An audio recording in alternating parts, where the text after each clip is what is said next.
Selamat pagi jemaat yang dikasihi dalam Tuhan. Puji syukur bahwa kita bertemu lagi dan lagu yang tadi terakhir kita nyanyikan, Firman Hidup. Ya, Firman Hidup, sungguh suatu lagu pujian yang mengantarkan kita, karena pada hari Minggu acara berjemaat kita rindu untuk bernyanyi, itu nomor satu. Dan kalau ada satu hal yang mungkin ada sedikit positifnya dari pandemi ini, mestinya membuat kita semua rindu akan puji-pujian, rindu untuk bernyanyi secara berjemaat, gitu ya. Tetapi kita rindu juga untuk mempelajari firman Tuhan. Oleh karena itu, kita ingin melanjutkan pembelajaran kita firman Tuhan. Saya ajak kita untuk buka kembali di dalam Injil Matius. Mari kita buka Matius pasalnya yang ke-11. Kita ingin melanjutkan pembelajaran kita di sini. Matius pasal yang ke-11. Mari kita buka. Dan kalau sudah dapat, kita akan mempelajari ayat 16 sampai ayat yang ke-24 hari ini. Matius pasal 16, pasal 11 maksudnya.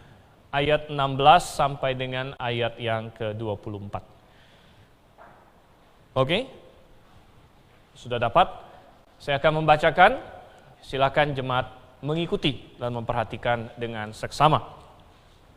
Demikian firman Tuhan. Dengan apakah akan kuumpamakan angkatan ini? Mereka itu seumpama anak-anak yang duduk di pasar dan berseru kepada teman-temannya. Kami meniup seruling bagimu, tapi kamu tidak menari.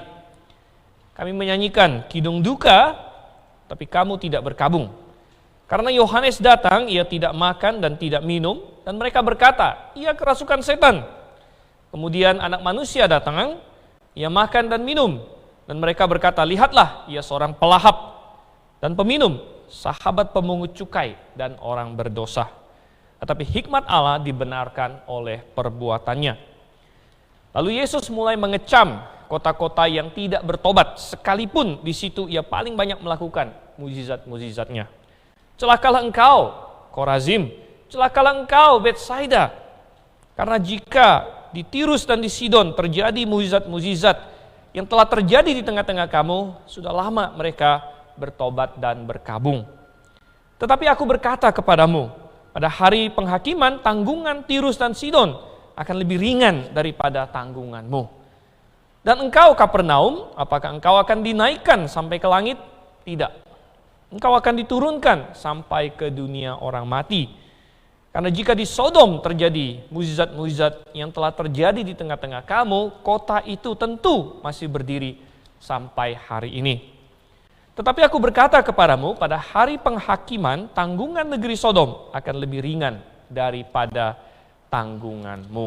Baik, mari kita bersatu dalam doa, kita minta pertolongan Tuhan untuk menjelaskan firman-Nya kepada kita. Bapa yang di surga, kami baru saja membaca apa yang tertulis dan Engkau memakai Rasul Matius untuk mencatatkan perkataan dari Tuhan dan Juru Selamat Yesus Kristus.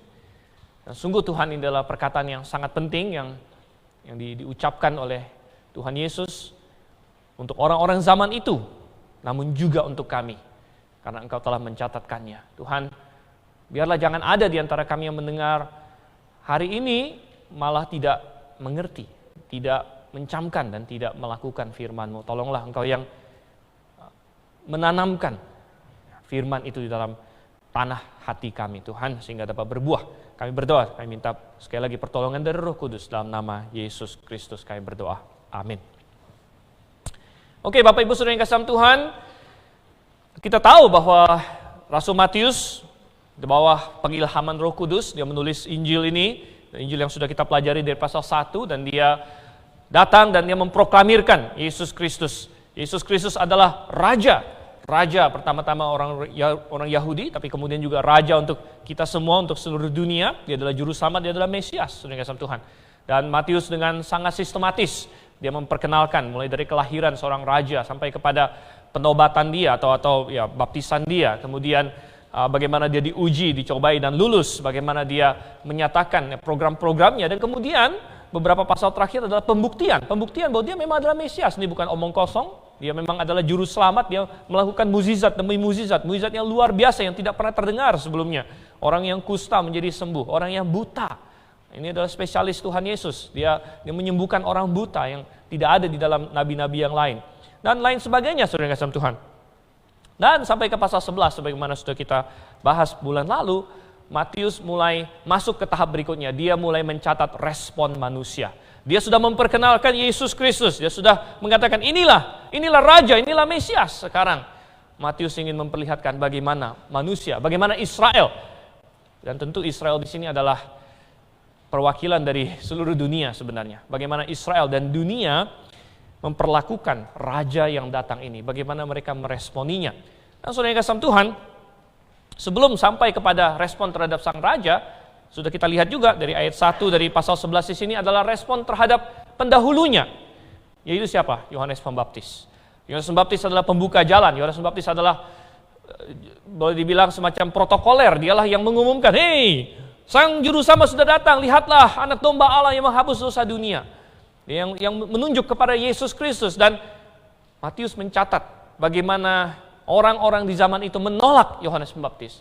Mereka untuk sementara waktu sempat terpukau oleh dia, sempat wow, ada yang baru ini, ada yang lain ini, apa ini baptisan ini, dan lain sebagainya.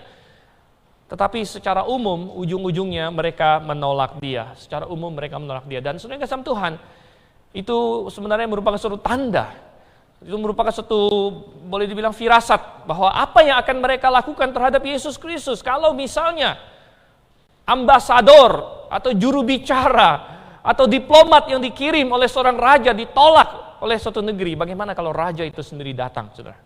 Bagaimana kalau Yesus Kristus sendiri itu datang dan benar? Kita melihat dari ayat 16 sampai ayat 24. Rasul Matius mulai di sini mencatatkan penolakan terhadap Yesus Kristus. Penolakan terhadap Yesus Kristus. Dan ternyata saudara yang kasih Tuhan, ini dicatatkan bukan hanya sebagai suatu insiden sejarah untuk kita ketahui, oh ya, ada orang-orang zaman itu menolak Yesus. Tapi ini dicatatkan karena ini mengandung pesan dan peringatan dan pengajaran yang penting bagi kita hari ini. Ada yang Tuhan ingin kita pelajari mengenai penolakan terhadap Yesus Kristus. Ada pesan, ada peringatan bagi barang siapa yang mau menolak Yesus Kristus. Apa itu saudara kasih Tuhan? Apa yang bisa kita pelajari di sini mengenai penolakan terhadap Yesus? Ada 3 hal minimal. Yang pertama saudara kasih Tuhan, saya justru akan mengajak kita melihat poin pertama, pelajaran tentang penolakan terhadap Yesus. Itu kita lompat sedikit, kita tidak mulai dari ayat 16, tapi kita mulai dari ayat 20 sampai dengan ayat yang ke-24 di sini. Ini pelajaran yang pertama, ada di 5 ayat ini. Dalam ayat 20 sampai 24, Tuhan Yesus menyebut beberapa kota dan mengecam mereka. Ada beberapa kota yang disebut. Pertama adalah Korazim. Ya, Korazim, kemudian Betsaida. Betsaida kita lumayan tahu, lumayan sering disebut dalam Injil, tapi Korazim terus terang sangat jarang disebut dalam Injil, bahkan hanya disebut 2 kali di perikop ini dan di perikop paralel di Injil Lukas.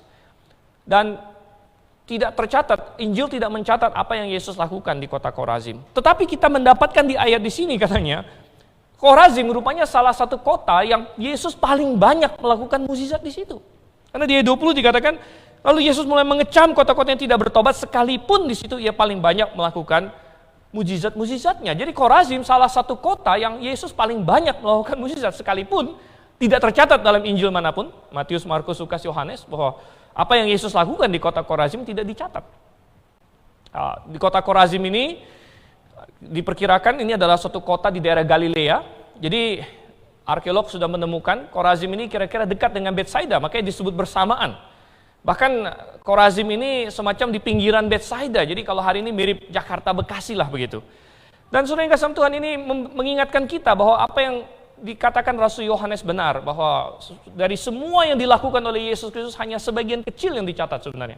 Dan kalau mau semuanya dicatat, Rasul Yohanes bahkan berkata semua buku di bumi tidak akan muat. Tapi saudara yang kasih Tuhan, ada Korazim, ada Betsaida, Tuhan Yesus menyebut mereka. Dan mereka ini dikecam karena mereka menolak Yesus. Mereka menolak Yesus.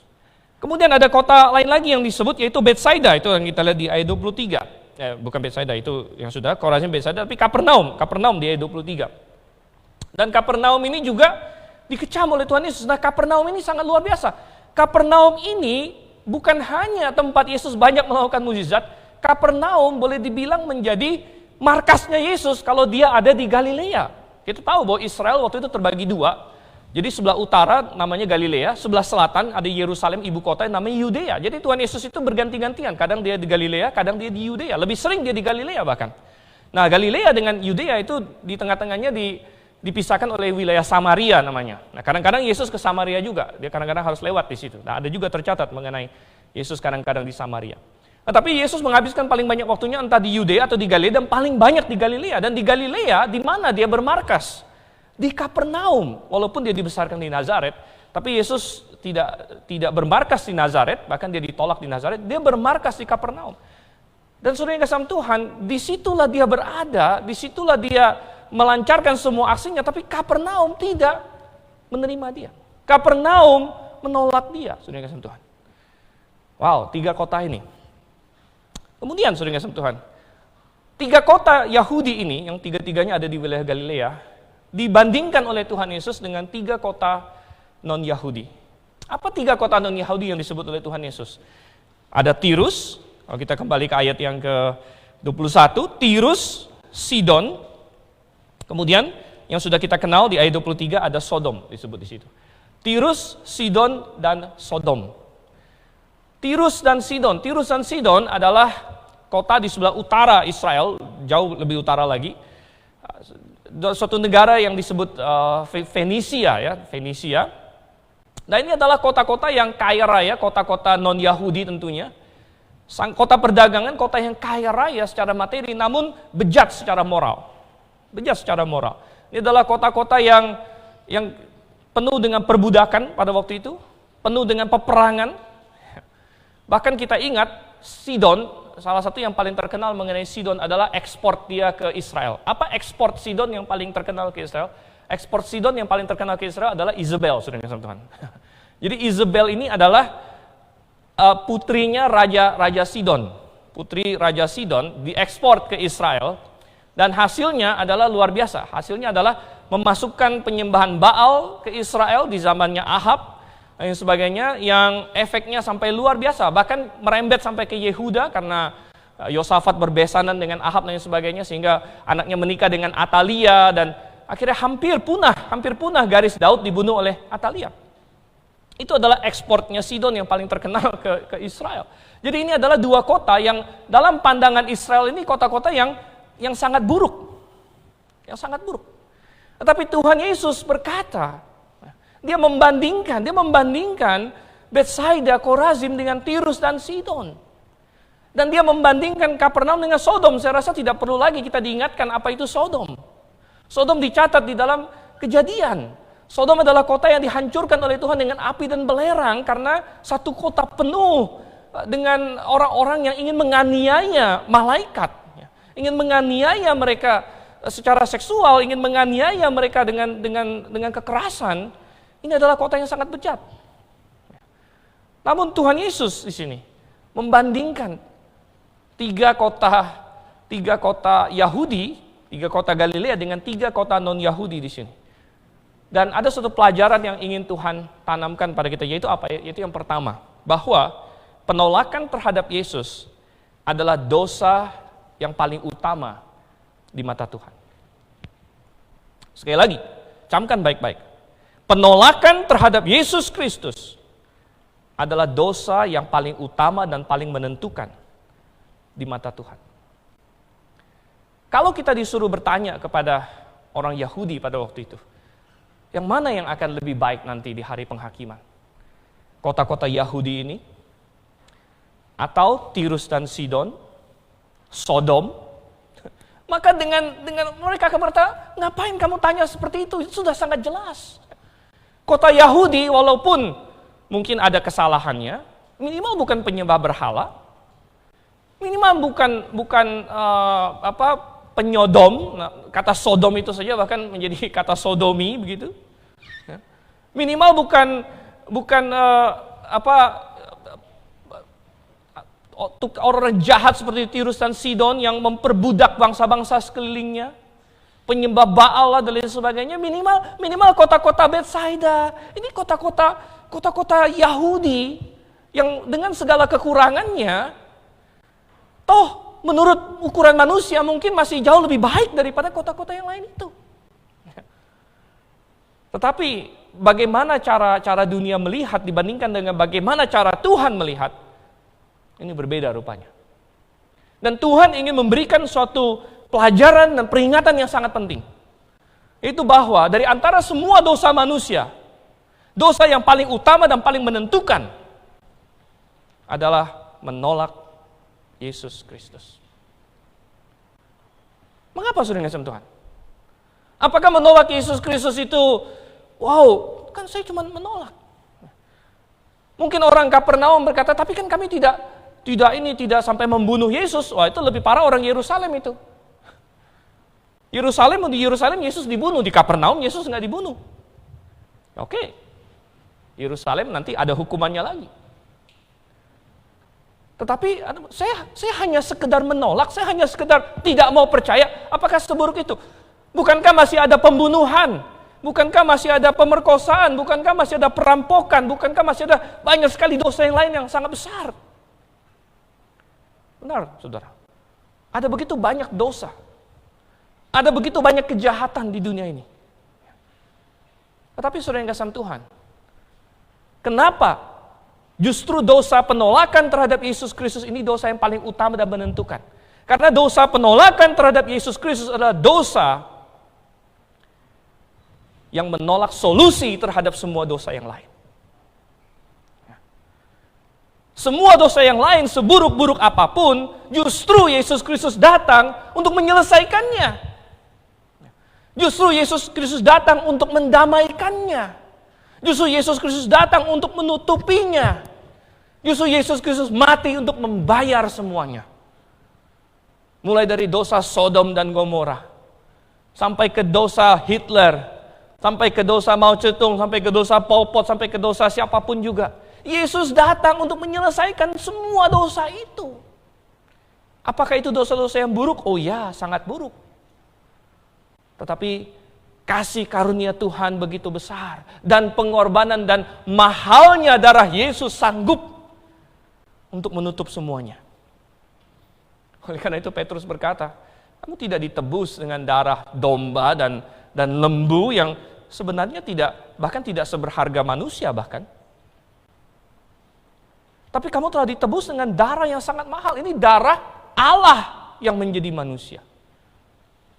Darah Allah menjadi manusia ini lebih mahal dari semua darah manusia dikumpul menjadi satu pun lebih mahal dia. Dan Yesus Kristus telah datang untuk mendamaikan itu. Karena tidak ada lagi cara, tidak ada lagi jalan ditemukan untuk bisa menyelamatkan manusia. Dengan perbuatan baiknya tidak bisa, dengan amal ibadahnya tidak bisa. Satu-satunya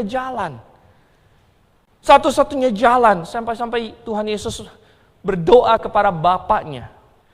Dia berkata, sekiranya mungkin, biarlah cawan ini berlalu daripadaku. Dan saudara yang kasih Tuhan, kalau kita tahu sesuatu, kita tahu bahwa Bapa selalu mendengarkan Yesus Kristus. Karena Yesus tidak pernah meminta sesuatu yang di luar kehendak Bapanya. Dan karena Bapanya selalu mengasihi dia, dan mereka punya hubungan yang sempurna, Bapa tidak pernah tidak mendengarkan Yesus Kristus. Tetapi Yesus berkata, jika sekiranya mungkin, biarlah cawan ini berlalu daripadaku, tapi bukan kehendakku, melainkan kehendakmu. Dan itu berarti bahwa tidak ada cara lain. Tidak ada cara lain. Yesus Kristus datang. Yesus Kristus datang. Dan dia menatap dosa dan kejahatan manusia. Kita tahu pergumulan dia di Getsemani. Saya pernah khotbah di Getsemani, dia gemetar. Dia keringatan sampai keluar darah. Saudara, mungkin dia berkata, bukankah ada martir-martir hari ini yang pergi dengan sukacita? Kita baca di sejarah baptis. Ada tokoh-tokoh baptis, bapak-bapak rohani kita, leluhur-leluhur rohani kita. Kalau Anda orang baptis, Anda anggota GBIA, Anda orang baptis, Anda tidak tahu sejarah baptis, wah sayang sekali, Anda kehilangan warisan yang sangat besar. Karena ini warisan leluhur rohani kita. Saya katakan mungkin itu lebih berharga daripada warisan tanah dari kakek nenek mungkin. Ini warisan rohani kita. Kalau Anda orang baptis, Anda tidak kenal dengan namanya John Bunyan, Anda tidak kenal dengan namanya John Huss dan sebagainya, Anda tidak tahu apa yang dilakukan oleh bapak-bapak rohani, Anda kehilangan warisan yang luar biasa. Ada tokoh-tokoh baptis banyak sekali yang mati martir dengan sukacita. Mungkin berarti kenapa Tuhan Yesus mau mati?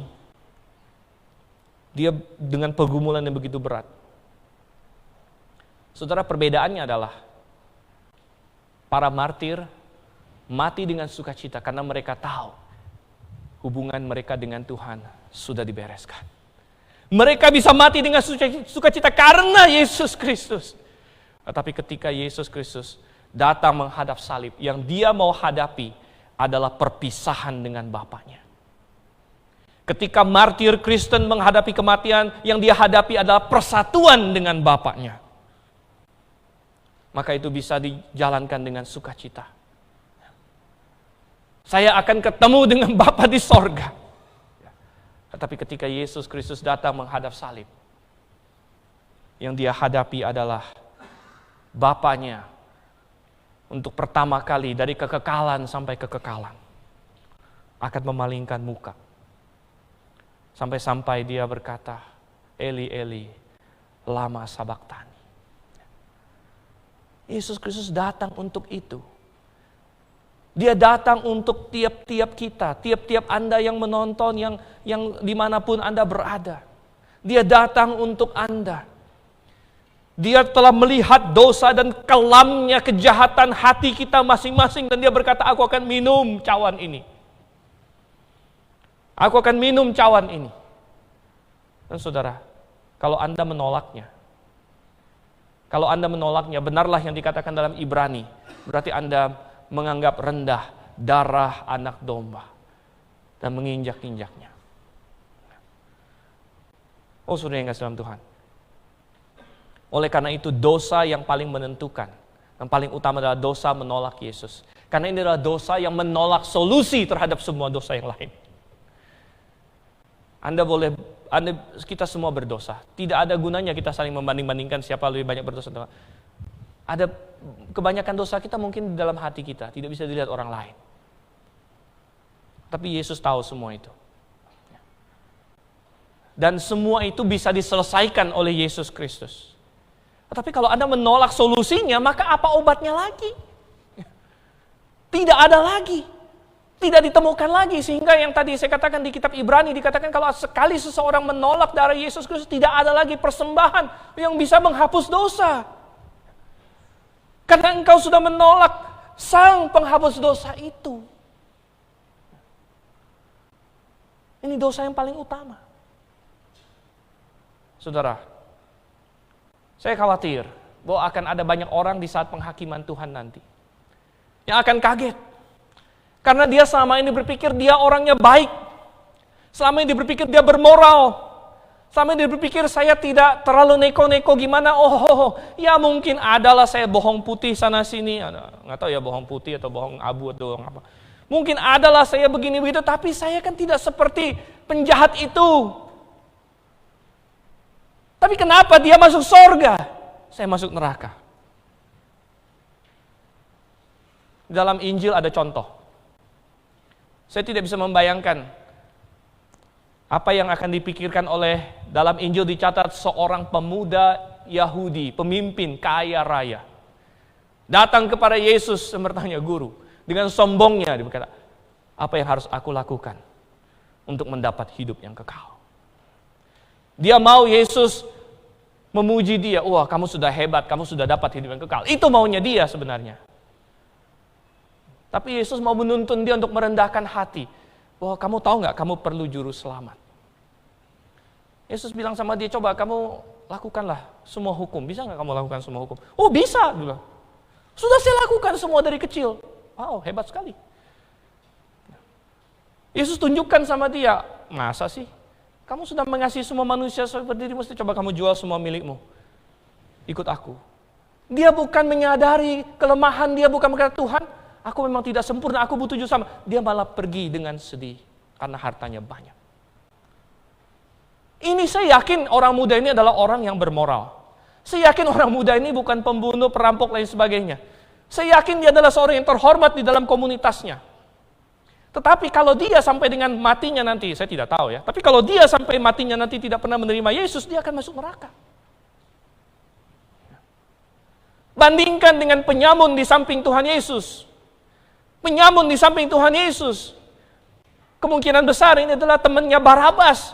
Barabas beruntung diganti oleh Tuhan Yesus, ini temannya kurang beruntung.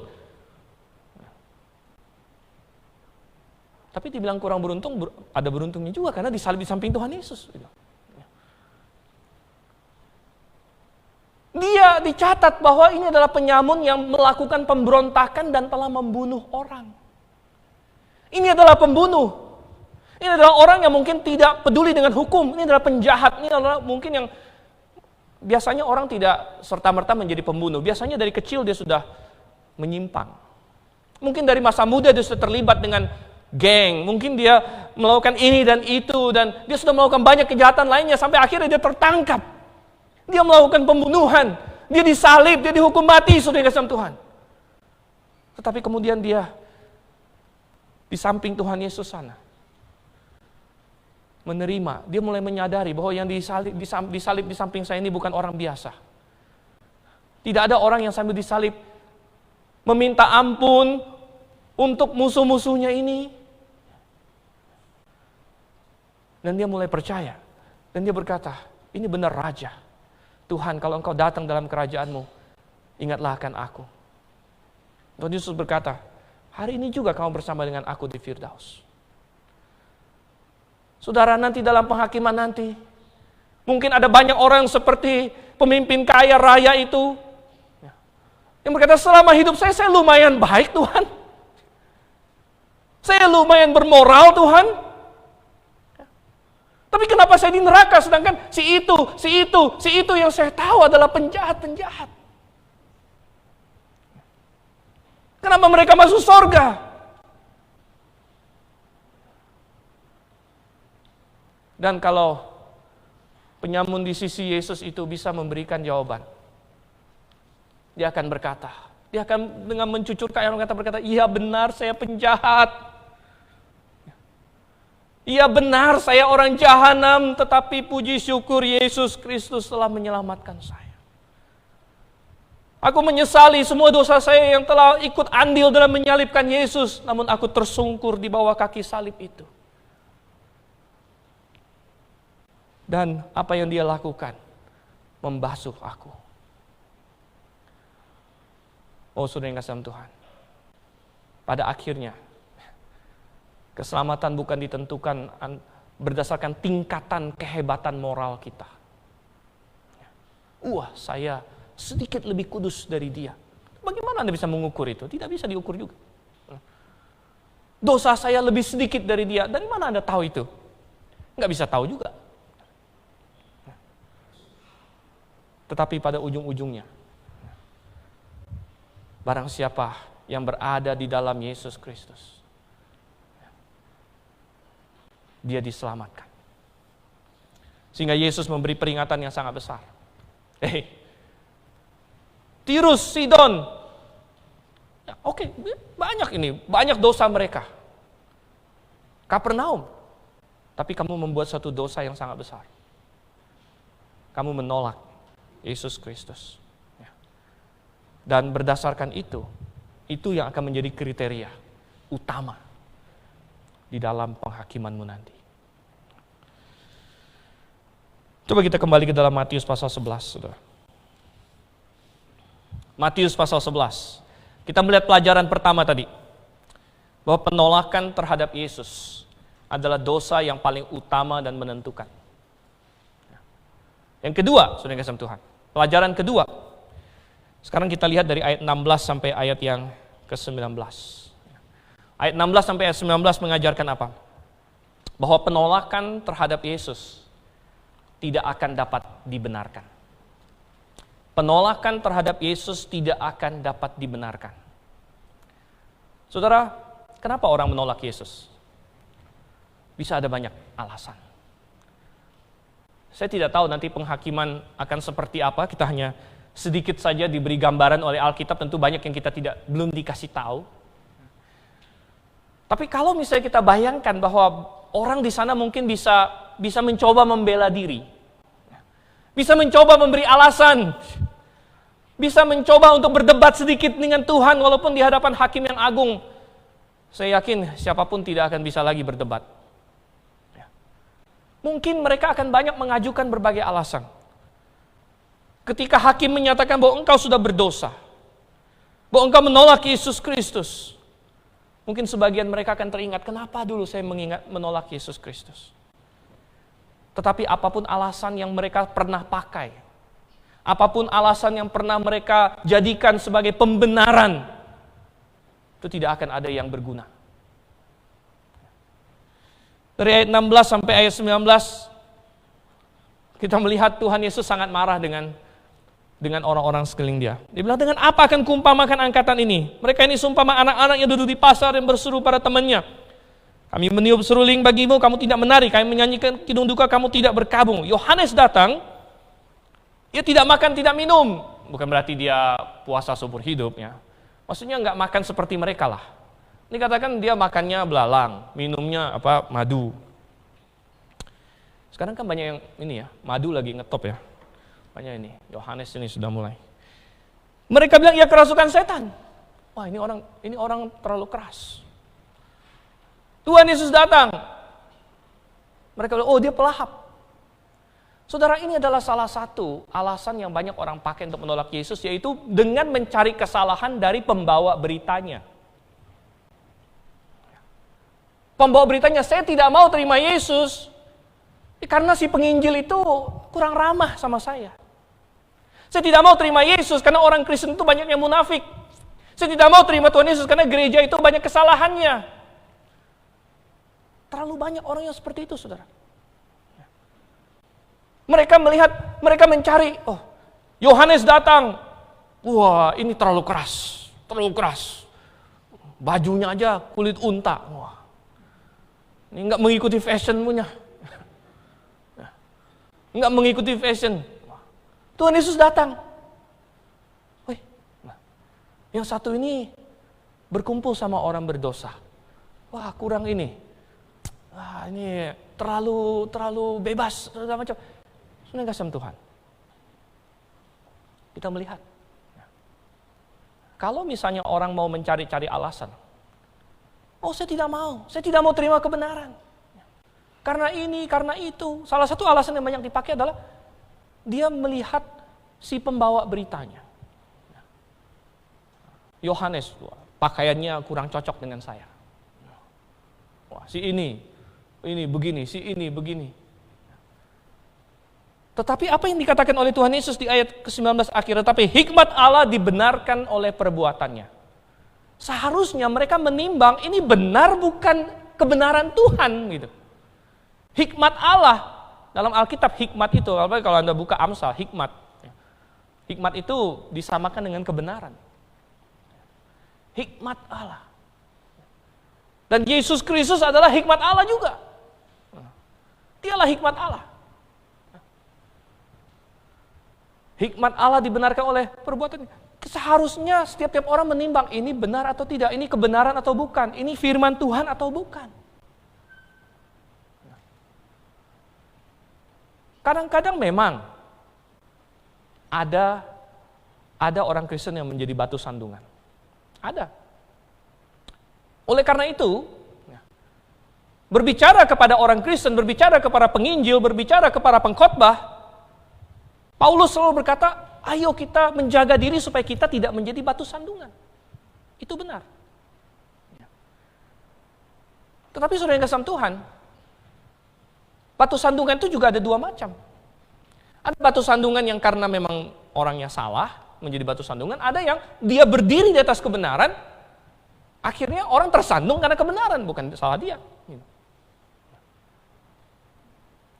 Contohnya adalah Tuhan Yesus sendiri. Tuhan Yesus kasih pengajaran yang keras. Anda baca di Yohanes pasal 6. Murid-muridnya datang pada dia. Tuhan, tahu tidak? Perkataanmu menjadi batu sandungan bagi orang-orang Farisi. Tuhan Yesus bilang apa? Setiap tanaman yang tidak ditanam oleh Bapakku yang di sorga akan dicabut. Kalau Anda tersandung oleh kebenaran, ya apa boleh buat. Tetapi kita berkata, Paulus berkata, aku mencoba hidup sedemikian rupa supaya aku tidak menjadi batu sandungan bagi orang lain. Di satu sisi itu benar. Bagi orang yang sudah percaya Tuhan kita katakan, makanya kita menjaga kesaksian. Kita mencoba untuk hidup kudus supaya tidak menjadi bahan tertawaan bagi orang lain sehingga Injil bisa lebih mudah diberitakan.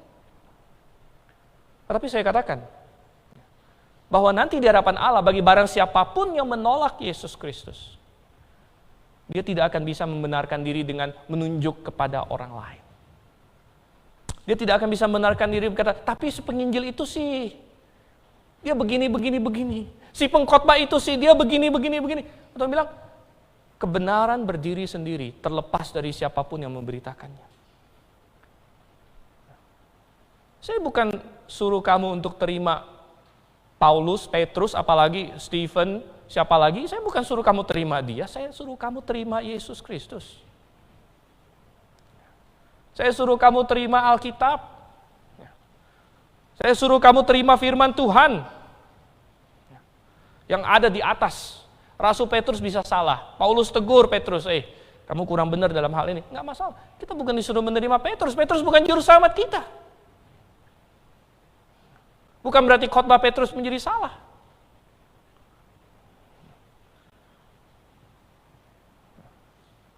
Banyak orang akan mencari berbagai alasan pada hari penghakiman nanti. Tetapi dia akan menemukan bahwa tidak ada yang bisa membenarkan dia. Apalagi contoh yang lain. Kita bisa lihat satu persatu kota-kota ini. Tirus dan Sidon. Ya, mereka akan dihakimi. Tuhan Yesus bilang mereka akan dihakimi. Walaupun lebih ringan daripada Betsaida dan Korazim, tapi mereka akan dihakimi. Mereka adalah kota-kota yang kaya. Dan itu kadang-kadang bisa menjadi alasan seseorang menolak. Bahwa saya tidak merasa saya memerlukan Yesus. Saya sudah nyaman dalam posisi saya sudah nyaman dalam kekayaan saya. Itulah mengapa Tuhan Yesus berkata bahwa orang kaya masuk surga itu seperti unta masuk lubang jarum. Sulit. Karena banyak orang yang demikian merasa dia nyaman. Dia tidak membutuhkan juru selamat. Oh saudara, banyak orang nanti akan di hadapan Tuhan berdiri dalam penghakiman. Sodom.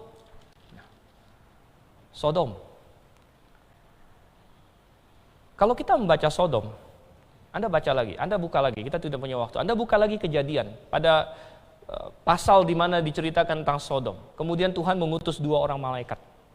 2 orang malaikat Tuhan utus ke Sodom untuk melihat apa yang terjadi. Lalu mereka datang, lalu Lot menerima mereka di rumahnya. Lalu Alkitab mencatat bahwa pada malam harinya katanya apa? Seluruh kota, saudara. Seluruh kota datang mengepung rumah Lot itu dari tua sampai muda katanya. Wow, ini satu kota sudah bejat punya, saudara. Saya yakin bahwa di antara semua itu tentu tingkat kebejatannya beda-beda. Mungkin ada sebagian di situ yang ikut-ikutan saja, belum bejat sekali tapi ikut-ikutan. Dan ada banyak orang yang mungkin akan memakai alasan itu. Tuhan, aku menolak kebenaran-Mu karena aku tersapu, aku terbawa, aku terhanyut oleh gelombang mayoritas. Bagaimana Tuhan, aku di Sodom, semua orang seperti itu, ya aku seperti itu juga.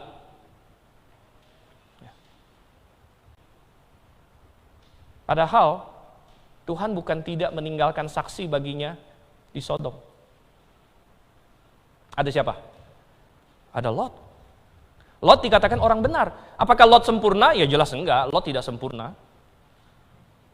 Tapi minimal ada saksi di situ, ada Lot di situ, saudara. Tirus dan Sidon sebenarnya juga ada saksi. Anda baca di Perjanjian Lama. Walaupun Tirus dan Sidon tidak melihat mukjizat seperti yang Tuhan Yesus lakukan, tapi Tuhan bukan tidak melakukan mukjizat yang Tirus dan Sidon. Ada yang ingat mukjizat apa yang Tuhan lakukan di Tirus dan Sidon? Anda baca lagi. Elia pernah Tuhan utus ke Sarfat di wilayah Sidon. Dan di situ dia melakukan suatu mukjizat untuk seorang janda. Tirus dan Sidon begitu-begitu, walaupun Tuhan bilang, dia tidak melihat seperti Kapernaum, seperti Betsaida yang mukjizatnya begitu banyak. Tapi Tuhan bukan tidak memberikan saksi sama sekali. Sodom juga demikian. Dan mungkin ada orang berkata, aku hanya ikut saja Tuhan. Apakah salah cuma sekedar ikut saja? Tuhan bilang, salah. Karena aku sudah memberikan saksi bagimu. Aku sudah memberikan kebenaran terang bagimu. Mungkin ada orang hari ini yang sedang bergumul dalam hatinya. Apakah dia mau mengikuti Yesus atau tidak? Dan dia, pertimbangan dia adalah bahwa dia ada dalam komunitas. Dia ada dalam negara mungkin. Dia ada dalam keluarga yang mayoritas menolak Yesus.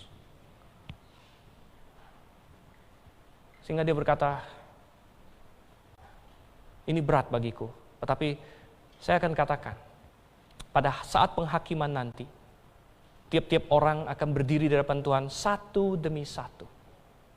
Bukan keluarga demi keluarga, bukan geng sama geng, bukan satu negara demi satu negara, bukan satu RT, tapi satu persatu. Dan masing-masing akan memberikan pertanggungjawab ketika Tuhan bertanya, apa yang engkau perbuat dengan putraku Yesus Kristus yang aku telah utus ke dalam dunia, mati di kayu salib bagimu dan dosa-dosamu, menyalibkan dia, dan dia begitu mengasihi engkau sehingga dia sudah mati dalam kematian, salah satu kematian yang paling mengerikan yang dikenal oleh manusia, bahkan lebih daripada itu, dia menderita suatu penderitaan infinite yang tidak bisa diukur oleh manusia demi kamu. Apa yang kau perbuat dengan Yesus Kristus? Dan saat itu kita akan memberi jawab satu demi satu. Bukan lagi, tapi teman saya Tuhan, teman kamu nanti penghakimannya ada sendiri. Tapi ini orang tua saya Tuhan, tapi ini saya Tuhan, tapi tidak. Kamu beri jawab, apa yang kamu lakukan? Dan pada saat itu, tidak ada lagi pembenaran. Tidak ada lagi pembenaran. Anda mau ngomong apa lagi yang lain? Apalagi alasan yang kadang-kadang orang berikan. Sekarang coba kita lihat lagi Betsaida, Korazim, dan Kapernaum. Mungkin alasan mereka yang akan mereka berikan adalah, tapi Tuhan, kami pikir kami sudah umat-Mu. Nggak perlu lagi pakai terima-terima Tuhan Yesus, kami kan sudah orang Yahudi. Kenapa kami harus ditanya terima Tuhan Yesus lagi? Nah, ini yang paling bahaya justru. Ini yang paling bahaya karena ini orang yang hampir-hampir masuk tapi tidak masuk, saudara. Ini adalah orang-orang yang tumbuh besar, mengira dirinya adalah umat Tuhan. Mengira bahwa dia aman, mengira bahwa dia adalah kota-kota Yahudi, mengira bahwa dia adalah pemilik hukum Taurat. Membaca kitab-kitab nabi-nabi di sinagog dan lain sebagainya. Tapi pada akhirnya Tuhan akan bertanya sama seperti yang lain, apa yang kau perbuat dengan Yesus Kristus? Dan ini menjadi peringatan. Justru bagi orang yang tinggal di lingkungan Kristen. Kadang-kadang sudah sering ke gereja, ada di keluarga Kristen. Mungkin salah satu alasan yang akan banyak terdengar di dalam penghakiman nanti adalah, Tuhan, aku pikir aku sudah otomatis masuk. Tuhan, aku pikir karena orang tuaku, maka aku sudah terdaftar. Tuhan, aku pikir ini dan itu, ini dan itu. Tapi pada saat itu, tidak akan ada pembenaran di hadapan Tuhan bagi siapapun yang menolak Yesus. Mari kita lihat sekarang poin yang ketiga. Poin yang ketiga. Poin yang pertama tadi adalah bahwa penolakan terhadap Yesus adalah dosa yang paling utama dan menentukan. Poin yang kedua adalah penolakan terhadap Yesus tidak akan bisa dibenarkan dengan alasan apapun. Dan poin yang ketiga adalah penolakan terhadap Yesus akan lebih berat bagi yang mendapatkan terang lebih banyak.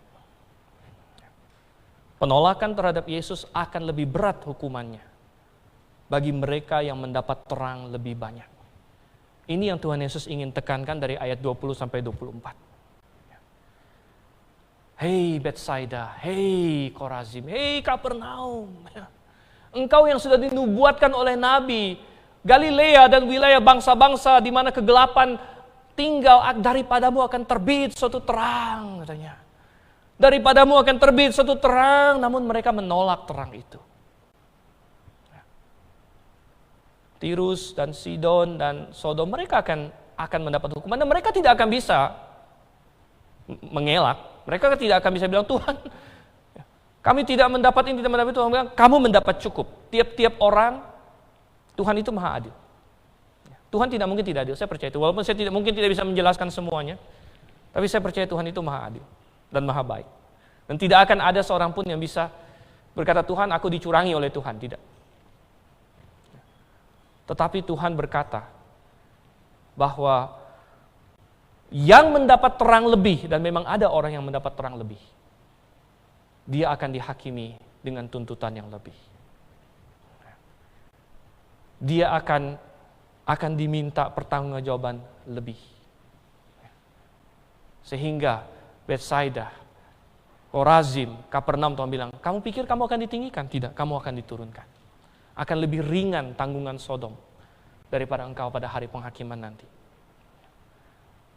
Saudara, kita patut berpikir, berapa banyak terang yang sudah kita miliki. Saya katakan bahwa orang yang hidup di abad 21 ini, terangnya ini banyak, saudara. Banyak. Di zamannya Tirus dan Sidon, di mana mereka kalau mau mencari firman Tuhan? Oh, sulit, cukup sulit. Sampai Tuhan harus pakai kelaparan kirim Elia ke janda di Sarfat. Mungkin Tuhan lihat hatinya janda Sarfat ini siap menerima Tuhan punya. Tuhan utus Elia kepada dia. Tapi kalau kita hari ini, ada negara yang mau batasin Alkitab, sekarang Alkitab tinggal lihat online. Tinggal Anda buka handphone. Kalau zaman dulu, saya masih ingat, orang kalau jalan-jalan kemana, bisa alasan, saya lupa bawa Alkitab, makanya nggak usah renungan. Sekarang kan nggak bisa gitu. Semua ada di handphone kan. Anda baca Alkitab nggak hari ini? Saya lupa bawa Alkitab. Oh enggak. Handphone ada. Begitu tersedia. Mau mencari gereja yang benar, oke, ada kesulitan. Tetapi sekarang dengan online, wow. Saya katakan bahwa online tidak menggantikan pertemuan jemaat. Anda tetap perlu mencari pertemuan jemaat yang benar, tapi minimal ada terang-terang yang sudah semakin gampang untuk didapatkan. Kita hidup di masa, saya katakan, ini bagaikan Tuhan sebelum dia datang kembali. Karena kedatangan Tuhan sudah sangat dekat. Kalau kita melihat situasi zaman, pergerakan ekonomi, politik, ya, bahkan kesehatan dan sebagainya, kedatangan Tuhan sudah sangat dekat. Ini bagaikan Tuhan kasih lampu sorot besar sebelum dia datang. Siapapun yang masih mau terima, terimalah sebelum waktunya habis. Sebelum waktunya habis. Dan oleh karena itu kita hidup di masa di mana terang begitu banyak. Tetapi di situ justru ada bahayanya. Apalagi bagi yang datang ke gereja yang benar, saudara. Kalau datang ke gereja yang benar, Anda sudah ada di sini, tapi kalau Anda menolak karena satu dan lain hal, oh, saya tidak bisa bayangkan apa yang akan kita katakan di hadapan Tuhan nanti. Apa yang akan kita katakan di hadapan Tuhan? Oleh karena itu Tuhan bilang bahwa, ternyata tanggungan di neraka atau di tempat penghukuman itu beda-beda rupanya. Neraka itu tidak semuanya sama. Tuhan, dan kalau siapapun bisa kasih kita informasi, mestinya Tuhan Yesus. Saya tidak percaya siapapun yang hari ini bilang dia tur ke neraka. Jangan percaya, saudara. Tur ke neraka. Itu busnya hangus, saudara. Nggak bisa. Tuhan Yesus yang bisa kasih kita informasi tentang neraka. Dan Tuhan Yesus bilang, ternyata ada tanggungan yang berbeda-beda. Sisanya Tuhan nggak mau terlalu banyak kasih tahu kita, sehingga banyak orang imajinasi. Wah, dia cerita dia ke neraka. Saya pernah baca satu buku, dikarang oleh seorang perempuan, saya lupa namanya apa, Baxter atau apa kalau nggak salah. Dibilang dia dibawa Tuhan Yesus ke neraka, ya. Neraka itu neraka itu kayak manusia katanya. Ada kepala neraka, tangan neraka, kaki neraka, segala macam. Wah, ini boleh nih kategori fiksi tapi gitu ya. Kategori fiksi. Itu kan menambahi, saudara. Kalau Alkitab bilang jangan ada yang menambahi dan mengurangi. Ini kan informasi nggak ada dalam Alkitab itu. Ada lagi yang bilang ini dibawa ke sorga sama macam. Tapi Tuhan kasih cukup informasi tentang neraka. Cukup informasi tentang neraka dan cukup informasi tentang sorga yang kita perlu ketahui. Dan kalau Tuhan bilang di neraka nanti ada beda-beda tanggungan, maka Tuhan juga kasih tahu bahwa di sorga nanti juga ada hadiah yang berbeda-beda. Ada hadiah yang berbeda-beda. Oleh karena itu, saudara, Anda berkata, saya sudah terima terang itu, puji syukur. Kalau Anda hari ini belum terima terang itu, saya katakan, Anda dalam bahaya. Anda dalam bahaya. COVID ini mengajar kita bahwa kematian itu bisa terjadi kapan saja. Nggak harus COVID, nggak harus defog itu lawannya COVID itu ya. Nggak harus apa segala macam. Bisa terjadi kapan saja. Ya. Siapkah kita? Tetapi kalau Anda berkata, saya sudah terima Tuhan, saya sudah terima terang, puji syukur. Tapi di sorga nanti juga hadiah orang beda-beda. Bedanya bagaimana? Bedanya adalah sama, apa yang kamu perbuat dengan terang yang kamu miliki. Filipi berkata, tetaplah kerjakan keselamatanmu. Banyak orang salah dengan ayat ini. Dia pikir kerjakan keselamatan adalah bekerja untuk keselamatan. Ayat itu tidak bilang begitu. Ayat itu tidak bilang bekerjalah untuk keselamatanmu, tidak. Tapi kerjakanlah keselamatanmu. Kerjakanlah keselamatanmu. Kalau kita sudah diselamatkan, ayo kita bekerja di dalam keselamatan kita. Kita pakai terang yang sudah Tuhan berikan kepada kita. Apa yang Tuhan percayakan kepada kita. Yang Tuhan umpamakan talenta. Hari ini kalau kita dengar kata talenta, pemikiran orang talenta itu apa? Keahlian. Nah, kan ada Indonesia Got Talent. Talent itu maksudnya, jago nyanyi itu talenta. Gitu. Tapi sebenarnya talenta itu dalam Alkitab itu talenta itu adalah ukuran berat sebenarnya. Talenta itu adalah uang sebenarnya. Jadi dikasih talenta itu dikasih sebongkah uang sebenarnya. Pada waktu itu arti kata talenta itu sebenarnya uang. Gitu. Itu satu berat uang yang sangat besar. Jadi ada shekel itu kecil, talenta itu gede, uang gede banget. Gitu. Jadi Tuhan berkata bahwa ini ada hambanya dia kasih talenta, ini dipercayakan harta yang sangat besar. Lalu dia harus pakai itu untuk tuannya. Dan Tuhan sudah kasih kita masing-masing talenta. Bukan berarti hanya keahlian termasuk di dalamnya, tapi semua yang lain, ya harta fisik kita, ya harta rohani kita, ya semua, ya keahlian kita. Pokoknya Tuhan percayakan kepada kita. Banyak. Kesempatan-kesempatan yang datang dalam hidup kita, segala macam, itu Tuhan percayakan sama kita. Bagaimana kita memakainya? Dan kita nggak usah terlalu banyak banding-bandingin dengan orang. Wah, saya nggak bisa seperti dia. Nanti dalam penghakiman Tuhan, siapa tahu dia dapat Tuhan percayakan lebih, nanti Tuhan tuntut lebih. Gitu. Nggak usah kita banding-bandingin orang juga. Wah, ini ya saya begini, saya begitu. Tidak, setialah kepada apa yang Tuhan panggil engkau. Setialah kepada apa tugas yang Tuhan percayakan kepadamu. Lakukan itu. Saya dapat 1 talenta, jangan bilang gini, aduh saya cuma 1 talenta, yang lain ini malah ngiri, talentanya dikubur. Sudah, wah itu mah bahaya. Sudah. Tapi Kita berkata bahwa tidak, saya setia dalam apa yang Tuhan berikan pada saya. Apapun itu yang Tuhan percayakan, saya setia. Maka nanti kita akan mendengar Tuhan berkata, baik, baik sekali hambaku. Saya cuma bawa 2 talenta Tuhan, yang lain itu bawa 10 talenta. Oh ya nggak apa-apa, kan dari awal saya percayakan dia 10, nanti Tuhan bilang. Nah, kamu saya percayakan 2, nggak apa-apa dapat 2, bagus sekali Tuhan bilang. Bagus sekali. Yang penting kita setia dalam apa yang Tuhan percayakan kepada kita. Karena penolakan terhadap Yesus lebih berat kepada mereka yang mendapat terang lebih banyak.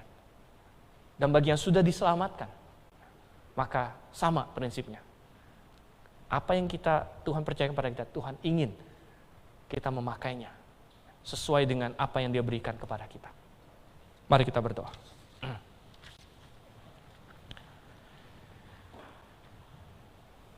Bapa di surga, Tuhan, ketika Engkau datang melalui pribadi Yesus Kristus, ketika Yesus Kristus datang, oh betapa indah bahwa Allah menjadi manusia. Namun, betapa bobrok manusia karena menolak Engkau. Sampai hari ini Tuhan, masih banyak yang menolak Engkau.